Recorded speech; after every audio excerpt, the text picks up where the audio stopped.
The United Nations Conference on Climate Change opened in Baku, Azerbaijan, to address the climate crisis and agree on measures to combat rising global temperatures.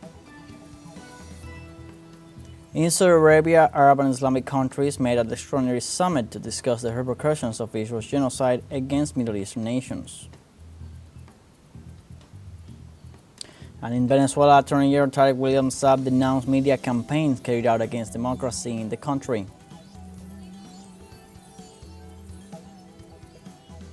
Hello, welcome to From the South. I'm Luis Alberto Matos from the TeleSUR studios in Havana, Cuba.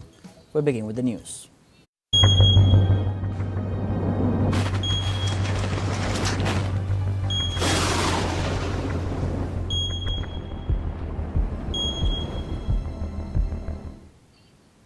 The United Nations Conference on Climate Change opened in Baku, Azerbaijan, to address the climate crisis and agree on measures to combat rising global temperatures.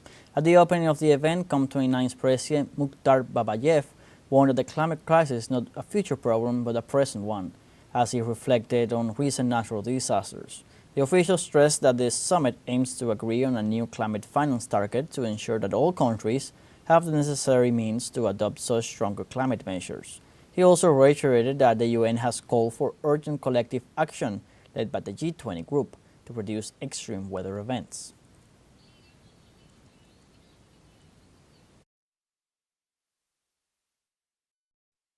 But we need much more from all of you. When I want to be crystal clear about our expectations. Our plan is based on two pillars: to enhance ambition and enable action. This means setting out clear climate plans and delivering the finance we need. These two pillars are mutually reinforcing, each sending a strong signal to the other. Because as we mobilize climate finance, we allow for higher ambitions. And as we signal together higher ambition, we build trust to unlock greater financial commitments. Dear colleagues, to enable action, the COP29 presidency's top priority is to agree a fair and ambitious new collective quantified goal on climate finance. Also in Azerbaijan, protested inside the COP29 headquarters in Baku, calling for climate justice and demanding a halt to the genocide against Palestine.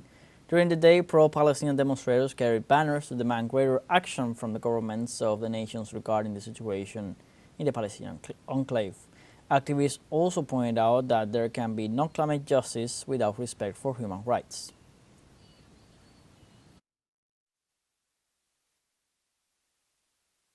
We all understand that there can be no climate justice without human rights. If we can't stop the genocide in Palestine, we can't stop the genocide that is coming in terms of climate violence. When governments come here and say they don't have climate finance to help developing countries, but they find money for bombs and weapons, when you are destroying international law itself and the rules-based system. The very system we rely on to address the climate crisis, it compels all people of conscience to speak out. In this regard, activists call on the global north to provide the climate finance needed at COP29 and to halt the finance of the genocide against Gaza. That is why, on the first day of COP29, our main message is one of solidarity with Palestine, and justice and accountability to the global north.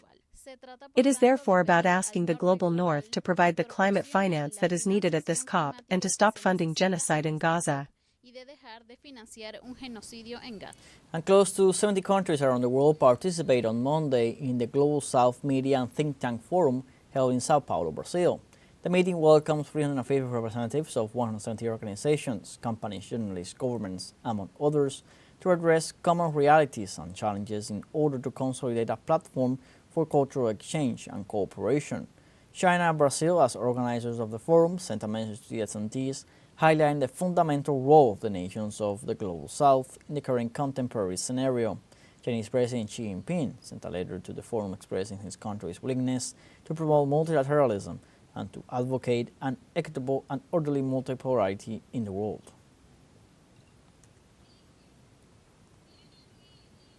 And in an exclusive interview for TeleSUR within the framework of the Global South Media and Think Tank Forum, Venezuelan Communication Minister Freddy Ñañez emphasized that this region has a strategic vision created by the countries that fought against colonizations and fought for their independence. We must first recognize the positive leadership that China has been exercising in the construction of new international relations based on values of complementarity. The Global South, which is a strategic vision that the countries that have fought against colonization and have fought for independence have had. The Global South is a new opportunity for humanity. Humanity can live in peace, as long as it lives in balance and in recognition of differences. These are the values that this meeting convened by Xinhua proposes. In the same context, the president of our news multi-platform TeleSUR, Patricia Villegas, announced the signing of a cooperation agreement with the Chinese news agency Xinhua.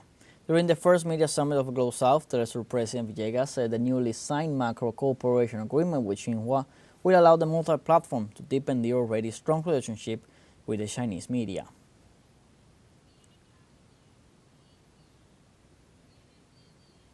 Let's now take our first short break, but before we invite you to join us on TikTok at TeleSUR English, we'll find news in different formats, news updates, and much more.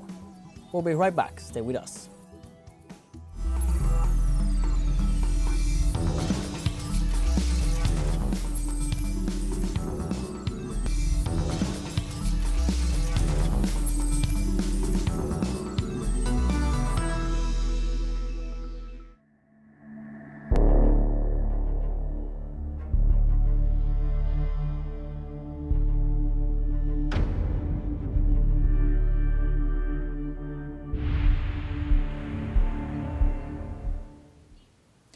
Welcome back.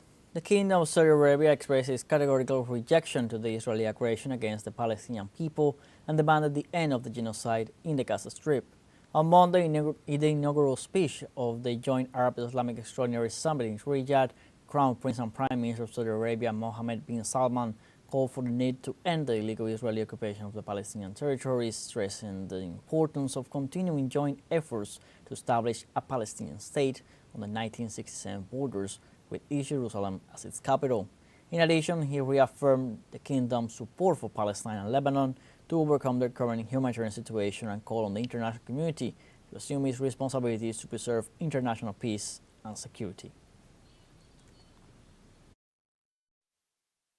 We support our brothers in Palestine, and the Kingdom condemns the prevention of UNRWA from carrying out its role, and refuses to obstruct the work of the humanitarian agencies in Gaza. The summit is being held in view of the continuing Israeli attacks against the Palestinians and the need for the creation of a Palestinian state. We reject the diminished role of the Palestinian Authority, as it is entitled to full membership in the United Nations, and we have launched a global initiative to support the solution of two states. We also condemn the Israeli attacks on Iranian territory.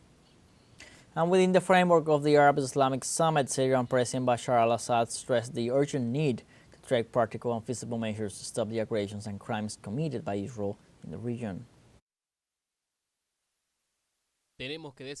We have to decide our options, either by condemning, boycotting, or calling on the international community.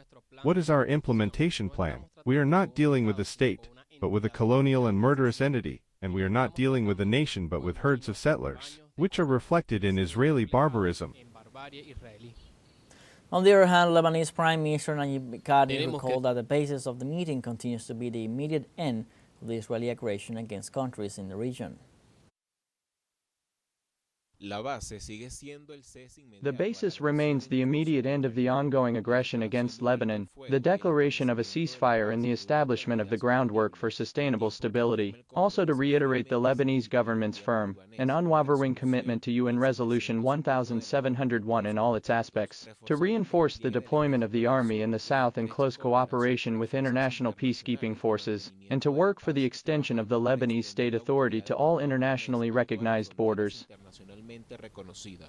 In the Netherlands, at least 62 people were arrested by the police during a demonstration in defense of the Palestinian people.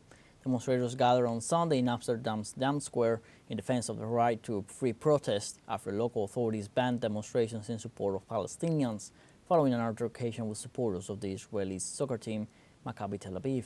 after the European League match. Demonstrators stated that rejecting Tel Aviv's genocidal policies is not an anti-Semitic action, but an act of justice in the face of the violent acts. Citizens denounced a policy of segregation by local authorities who reject any action in favor of the Palestinian people.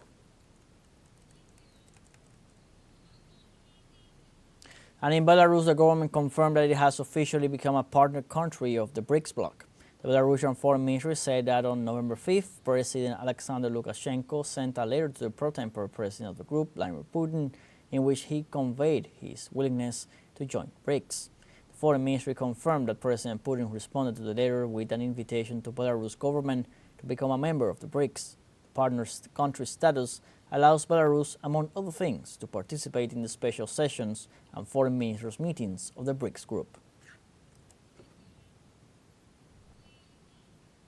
And in Russia, the Kremlin government denied on Monday reports that claim the U.S. President-elect Donald Trump has spoken with Russian President Vladimir Putin, where Trump had allegedly urged Putin to not escalate the conflict in Ukraine. Casting the media reports as pure fiction, Kremlin spokesman Dmitry Peskov said the report was completely untrue, fake news, and the most obvious example of the quality of the information that is being published nowadays. Asked if Putin had plans for any contact with Trump, the Russian government spokesman insists that there are no concrete plans yet.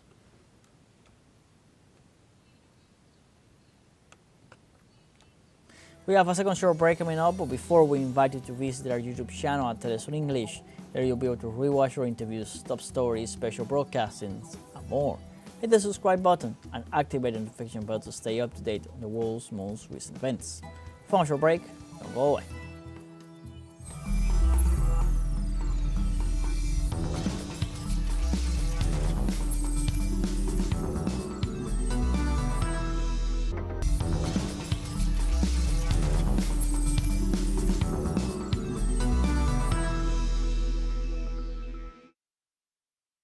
President Nicolás Maduro fine-tuned details for the Congress of the historic Bolivarian bloc, which will set the action agenda for the next government term.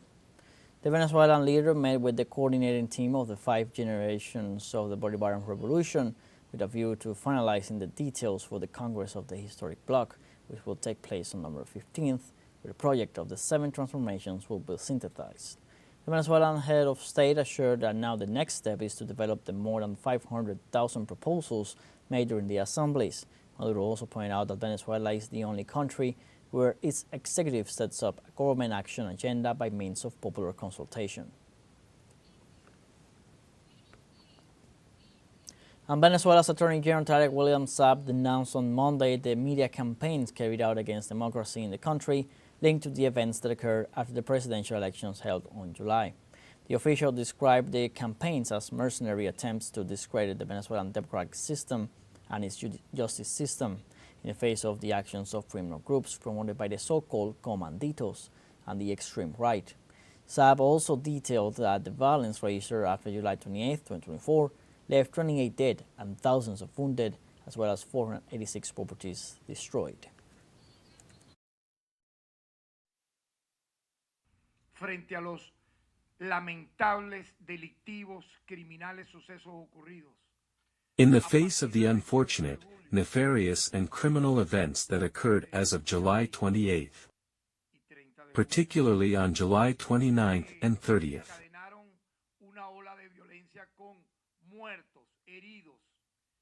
which unleashed a wave of violence that killed and injured many people and which led to the total destruction of schools, mayor's offices, food warehouses, etc.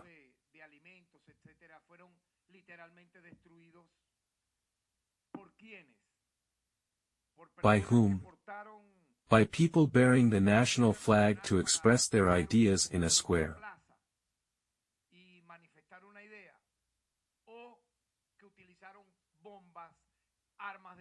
Or by individuals who used bombs and firearms, who together with conventional weapons, used also non-conventional weapons to wickedly kill and injure innocent Venezuelan men and women. The Attorney General of Venezuela, Tarek William Saab, also pointed out that those involved in the violent events following the presidential elections held on July 28th are not political prisoners, but criminals who carried out terrorist actions. supuestamente que estaban It should be recalled that they were supposedly against, let's put it in quotation marks, the electoral results that were transmitted in real time by the only authority that has the legal, juridical, and constitutional capacity to do so in Venezuela and in the world, which is the electoral power. They used that as an excuse to provoke the tragic figure of 28 dead and more than 1,000 wounded.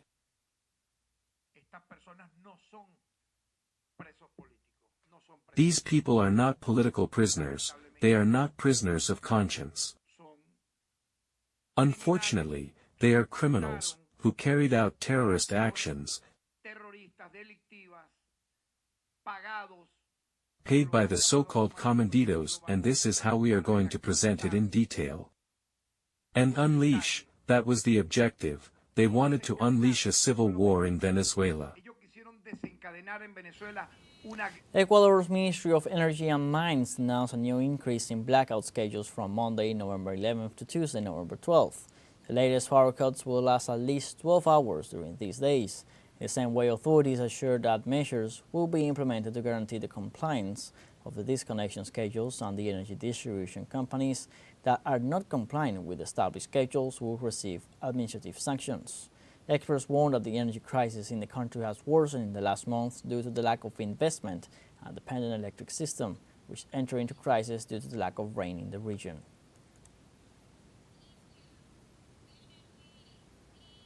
And the Argentine government has renamed the Néstor Kirchner gas pipeline in its attempt to erase political and ideological cultural symbols of the country.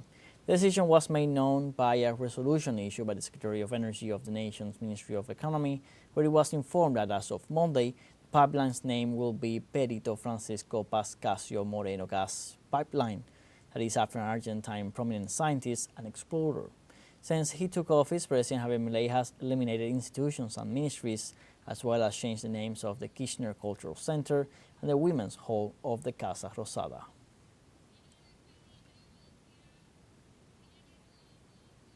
Like this, we have come to the end of this news brief. You can find these and many other stories on our website, telesurenglish.net.